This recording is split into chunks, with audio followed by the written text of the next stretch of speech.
كابا قلقلو التلفزيون إرترا عزو السلامتا نتقبلو فنونا مكتتال تركبو زخبركم من زخبركم انت عزبتنا كمي تمسيوم ساعة شاعة تمشت آخلون لو محاموس عصر شاعة تترس تدالو زيناتات حيزلكم قريبا زالله إفرم قده نمكتتالكم بخبري إن عدم كدما بقندي أرست زينا أفلم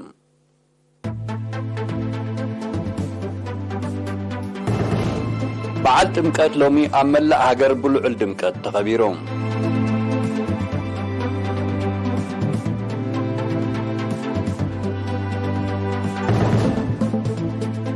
منستر حرشا بزحلف 3 عامات مبزحته واقاتات فريات حرشا رجوع منبار قليصهم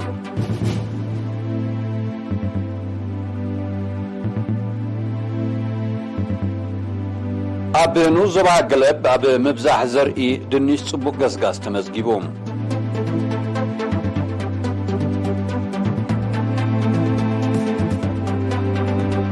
دبوب افريكا ابزمت ورحي مس روسيا تشاينا حبراوي وتهدراو لممد كم تكايد افليتا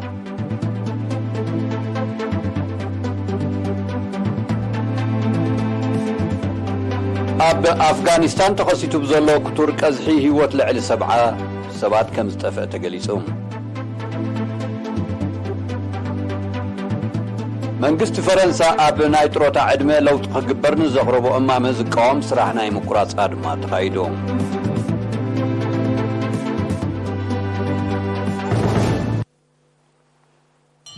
بعل تمكت لومي املا هاجر بالعلم معرق تخبيرهم ابس مراب زعبا استقايد سنه سرعات بملكه صبصاب تدالو تحستلو غره مسقل غرز غير كقربويم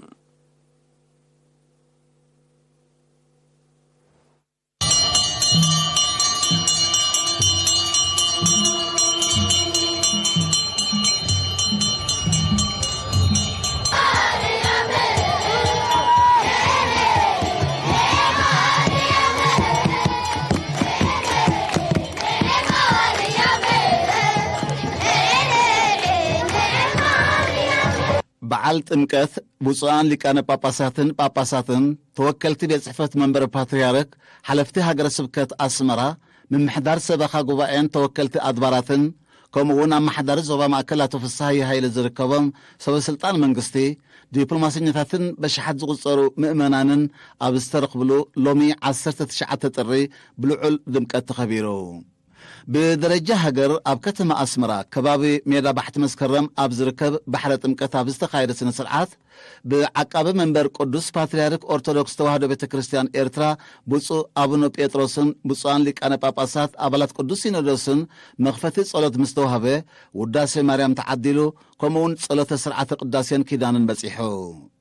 بدحر زي ببعال ترى دبر بالسرات قدس جبريل أخريا مرحات مستقايدة مرجيتا سمعون بيانه نبعال تمكثن منفسا وترجمون سنة مقبرة وملقتون زملكات السمو رهيبا هاجراون هايمانتاون بعلاتنا مقسمنا امزبلو مرجيتا سمعون سناي تكبرات كنفتصم لهم بملواو بعلاتنا بحاجوس كان بعل هيوتم نزو فيو سمعتات إرثرا مسجانا بمبصح سناي زمن تمنيام بدرو ككاب أبيات مقدسو أب بحرة امكت زحادر تابوتات أب استدلو لبوتا مسقومي لك أونتي بحبار أشبشبام مهل الله مسبسحن بوصانا بوتات معدان براكين مسهابون بحرة امكت بربعت معزن تباريخو أمود داتا بعقابي منبر قدس باتريارك أرثوذكس توحدو بيت كريستيان إرترا بوصو أبنو بيتروس استمرحو بوصانا بوتات ماي كاب بحرة امكت بمنصاق نايتي بعال فصامة خوينو أتي بشبشبا مهللا معدان براكين تسنيو كابس 10 فرقات نجوه نسلست ساعات زغط صله سنة سرعات بإيريتي فندم صحف باش إيرتران بقطة تايو تفنيو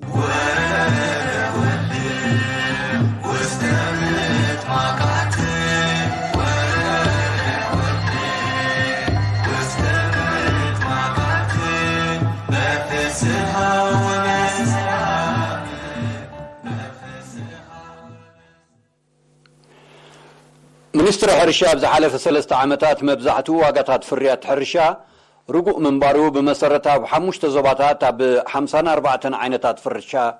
زي قبر مصنعتي قليسهم بزعبازي كاب هزباو ركبات نايت منستريز بصحنا صبصبالو أرسما أسمرهم كتقرب لنا ሚኒስትሪ ሕርሻ መብዛሕትኡ ዋጋታት ፍርያት ሕርሻ ኣብ ሃገርና በአንጻርቲ ኣብ ዓለም ዝተረኣየ ቅልውላው ምግቢ ካብ 2020 ክሳብ 2022 ርጉእ ምንባሩ ገሊጹ ኣብ 5 ዞባታት ኣብ ዝርከባ 23 ነቁጣታት ዕዳጋ ንሰለስተ ተኸታታሊ ዓመታት ኣብ ኣካል ጥረታት ናይ ቅብኢ ኣዝርእቲ ኣሕምልቲ ፍረታት ጤለበጊዕ ከብቲ መጽዓኛ ደርሁ እንቃቆሖ ጸባን ውጽኢቱን ከምውን መዓር ኣብ ዘጠቃልል 54 ዓይነታት ፍርያት ሕርሻ መጽናዕትን ምዝገባን ዋጋታት ክግበር ምጽንሑ ዳይሬክተር ጨንፈር ስርዓት ስትራቴጂያዊ ሓበሬታ ሕርሻ ኣቶ ተስፋለም መስፍን ሓቢሮም ሓበሬታ ዕዳጋ ፍርያት ሕርሻ ካብ 23 ከተማታትን ሓውስ ከተማታትን ኤርትራ ካብ 2020 ብስሩዕ ክእከብ ጀሚሩ ስለዚ ኣብ ዝባደቡ ካብ መንደፈራ ዓዲ ኾላ ድባርዋ ዓዲ ቀይሕ ማይ ዓይንን ዓረዛን ይእከብ ካብ ዝባጋሽ ባርካ ኣቁርደት ባሮንቱ ጎልጅ ተሰነይ ሃይኮታን ተኾምብያን ካብ ዞባ አንሰባ ከረን ሓጋዝ ኢላ በረድን ተከረዛንን ካብ ሰሜናዊ ቀይሕ ባህር ድማ ባጽዕ ጊንዳዕ ሽዕብን ኣፋዕበትን ይእከብ ማለት እዩ ካብ ዞባ ማእኸል ኣስመራ ሰረጃቃን ሕምብርትን ኣለዋና ሓበሬታ ዕዳጋ ንእክበለን ማለት እዩ ኣብ ዞባ ደቡብ ቀይሕ ባሕሪ ብተፈላለዩ እዋናት ክእከብ ጸኒሑ እዩ ኣብ 2023 ግን እቲ ስሩዕ ዝኾነ ምእካብ ሓበሬታ ዕዳጋ ሕርሻ ክንጅምር መደብ ተታሒዝሎ ማለት እዩ ዋጋታት ብሱል ኣካል ኣብ ሳልሳይ ርብዒ ዓመት 2020 ኣዝዩ ወሲኹ ምንባሩ ኣብ 2021-2022 ግና ከም ዝጎደለ ዝጠቐሰ ኣቶ ተስፋለም እቲ ዝተሓተ ገምጋም ዋጋታት ኣካል ዝተመዝገበሉ ኣብ ጥቅምትን ሕዳርን ከም ዝነበረ ገሊጹም ብመሰረት መጽናዕቲ ኣብ 2022 ዝነበረ ህጡር ክራማትን ምውሳኽ ስፍሓት ሕርሻታት ምሩጽ ዘራእቲ ስርናይን መሸላን ኣብ ብዙሕ ከባቢታት ምጉዳል ዋጋታት ከም ተራእየ ብገምጋም ድማ ካብ 2020 ዋጋታት ኣካል ብ16 ሚታዊት ከም ዝነከየ ተፈሊጡም ዋጋ ጥረታት ኣብ ሳልሳይ ርብዒ ዓመት 2020 ብምኽንያት ለበዳ ኮቪድ-19 ልዑል ወሰኽ ኣርእዩ እኳ እንተነበረ ኣብ 2021-2022 ግና ክንክዩ ተራእዩ ኣብ ናይ ቅብኢ ኣዝርእቲ ግና ብዘይካቲ ኣብ ዋጋ ፉል ዝተረኣየ ወሰኽ ዝጥቀስ ክብታን ለጠቕታን ኣይነበረን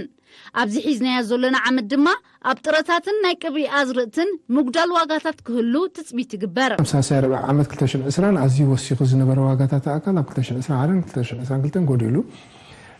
እቲ ዝተሓተ ዋጋታት ኣካል ዝመዝገበሉ ኣብ ወርሒ ጥቅምትን ሕዳርን 2021-2022 ነይሩ ማለት እዩ ኣብ 2022 ምስ ሙሳኽ ሕርሻታት ምሩጽ ዘራእቲ ስርናይን መሸላን ኣብ ብዙሕ ከባቢታት ሃገርና ምጉዳል ዋጋታት ነይሩ እዚ ምስቲ ዝነበረ ህጡር ክራማት ተኣሳሲሩ ዝኸይድ ብፍላይ ኣብ ዞባታት ደቡብን ማእከልን ብዝነበረ ህጡር ክራማት ከምኡውን ምስፋሕ ሕርሻታት ምሩጽ ዘራእቲ ስርናይ ኣብ መወዳእታ 2022 ርኡይ ምጉዳል ዋጋታት ኣብ ስርናይ ካልኦት ኣካልን ተራእዩ ነይሩ ማለት እዩ ናይ ቅብኢ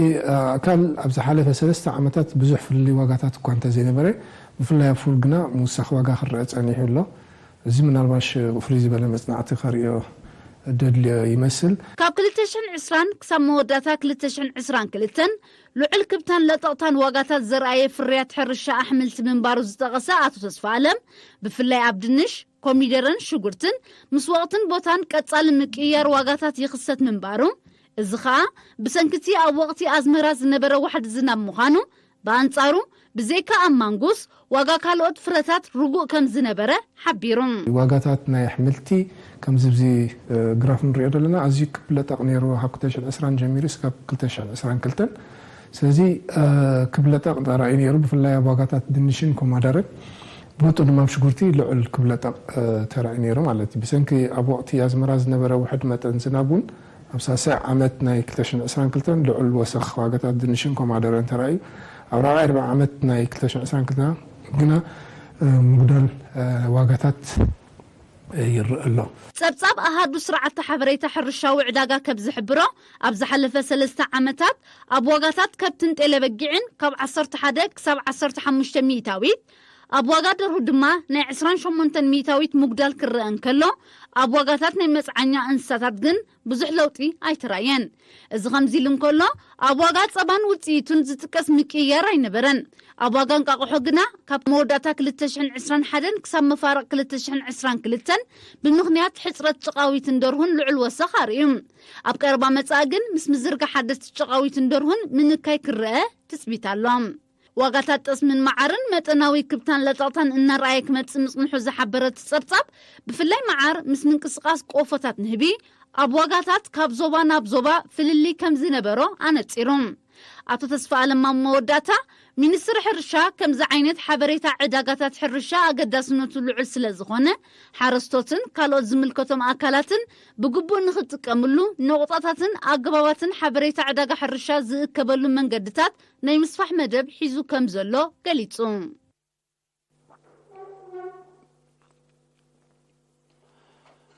ኣብ ንዞባ ገለብ ኣብ ምብዛሕ ምሩፅ ዘርኢ ድንሽ ጽቡቕ ገስጋስ ከም እተመዝገበ ሓላፊ ሕርሻ ኣቶ ዘካርያስ ኪዳነ ሓቢሮም።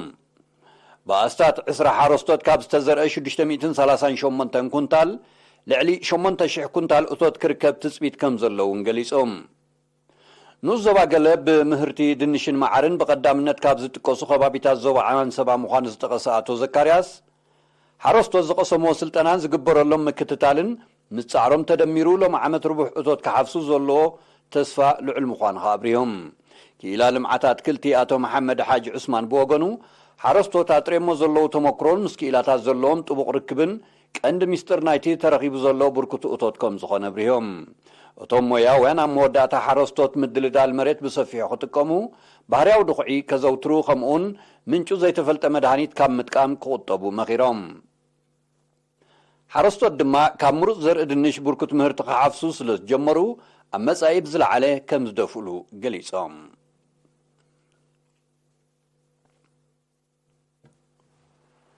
ኣብ ንዞባ ፍዓበት መንእስያት በብውዳቤታቶም ኣበርክቶም ኣብ መደባት ልምዓት ክዕዝዙ ጸሓፊ ህግደፍ ዞባ ሰሜናዊ ቀይሕ ባሕሪ ኣቶ ረዘነ ኣዶናይ ጸዊዖም። ብ14 ጥርብ ዝተኻየደ ኣኼባ ኣቶ ረዘነ ዝሳለጥ ማሕበረ ቁጠባውን ድሕነታውን ንጥፈታት ኣብ ምዕባለ ናይቲ ከባቢ እወታዊ ጽልዋ ስለ ዘሎ ብውህደት ክድፍኣሉ ተላብዮም። ኣብ ዝሓለፈ ዓመት ሓይልታት ምክልኻል ንምትብባዕ ብደረጃ ዞባ 16 ሚልዮን ናቕፋ ብገንዘብን ዓይነትን ደገፍ ከም ተገብረ ኣብቲ ኣጋጣሚ ተገሊጾም። ኣመሓዳሪ ንዞባ ፍዓበት ኣቶ ኣሕመድ መሐመድ ኑር ረጀብ ወገኑ ኣብ 2022 ኣብ ወዳድባ ዝነበረ ብምእራም ዝሓሸ ስራሕ ንምስልሳል ውጥን ከም ዘሎ ኣብሪሆም። ተሳተፍቲ ብወገኖም ጸገም ቀረብ ማይ ፍዓበት ፍታሕ ክናድየሉ ከምኡውን ርእሰ ውጥና ፍዓበት ቆላሕታ ክግበረሉ ሓቲቶም። ክቡራትን ክቡራንን ተዓዘብትና ድሕሪ ሓጻር መሰጋገሪ ስዕባ ሃገራዊ ዜናታት እዩ ምክትታልኩም ክትቅጽሉ ደጊመ ብኽብሪ ዕድመኩም።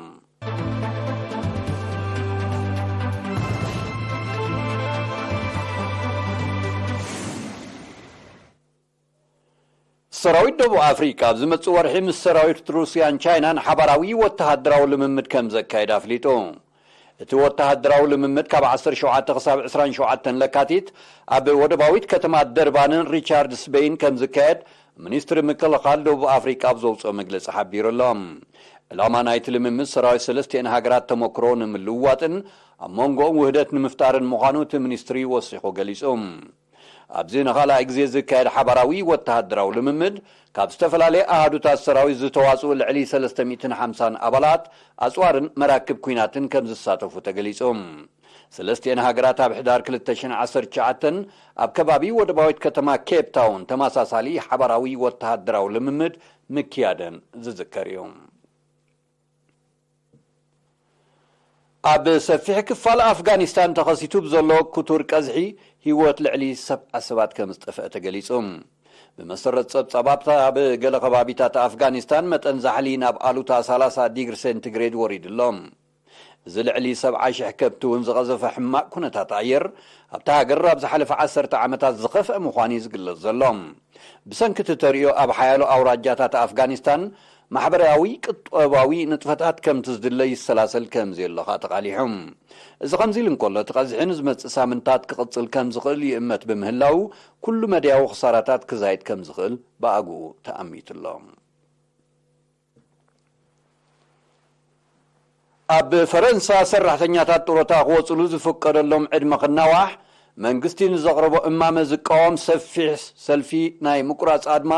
ሎሚ 19 ጥሪ ተኻይዶም መንግስቲ ፈረንሳ ነቲ 62 ዓመት ዘሎ ዕድመ ጡረታ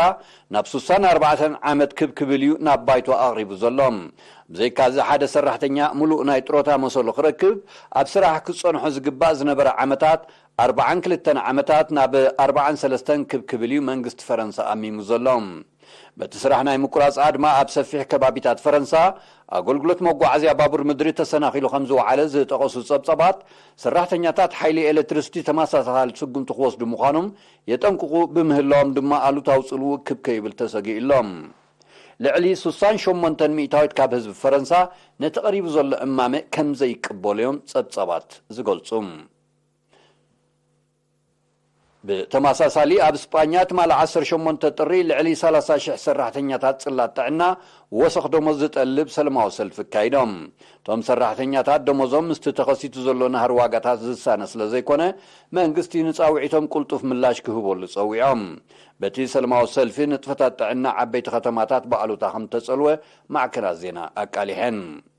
ቶም ሰራሕተኛታት ጻውዒቶም እወታው ምላሽ እንተዘይረኺቡ ስራሕ ናይ ምቁራጽ ኣድማ ከካይዱ ከም ዝኽእሉ የጠንቅቑ ብምህላዎም ድማ ኣብቲ ጽላት ቅልውላው ከይፍጠር ስጋት ኣሎም ዕጡቅ ጉጅለ M23 ንዝኸተመሉ ስምምዕ ሰላም ይጥሕሶም ዘሎ መንግስቲ ዲሞክራሲያዊ ሪፓብሊክ ኮንጎ ኸሲሶም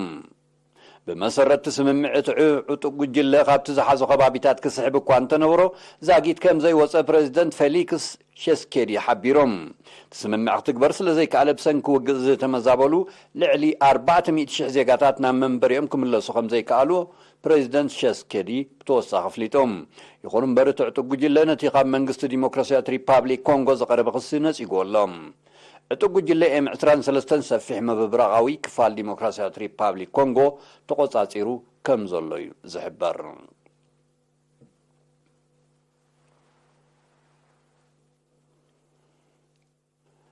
ኣብዚ እዋን እዚ ኣብ ግሪንላንድ ተኸሲቱ ዘሎ መጠን ዋዒ ኣብ ዝሓለፈ 10 ዓመታት እትዝለዓለ ምዃኑ መጽናዕታዊ ጸብጸባት ሓቢሮም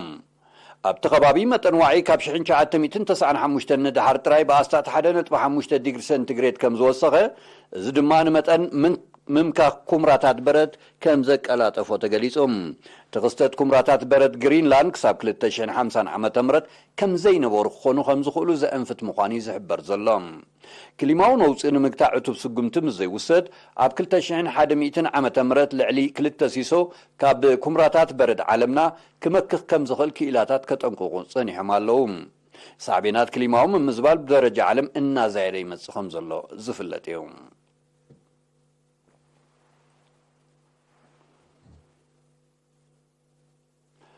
كبراتن كبرانن زيناتات نمزامو أرست زينا خدق مالكمي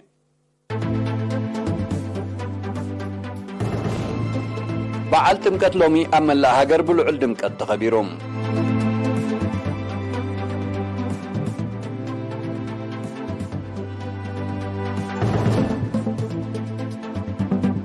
منستر حرشاب زحلف 3 عامات مبزحتو واقعات فريات حرشا رجوع منبارو قليسهم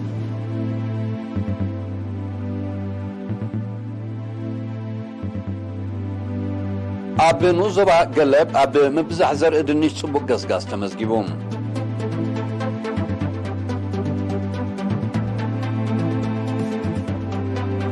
دبوب أفريقيا بزمت صورحي مس روسيان چاينان حباراوي واتهادراو لممت كمتكايد أفليتا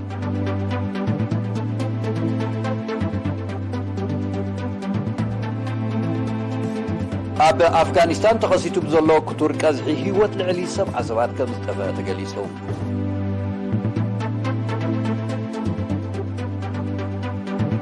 መንግስት ፈረንሳ ኣብ ናይ ጥሮታ ዕድመ ለውጢ ክግበር ንዘቕረቦ እማመ ዝቃወም ስራሕ ናይ ምቁራጽ ኣድማ ተኻይዱ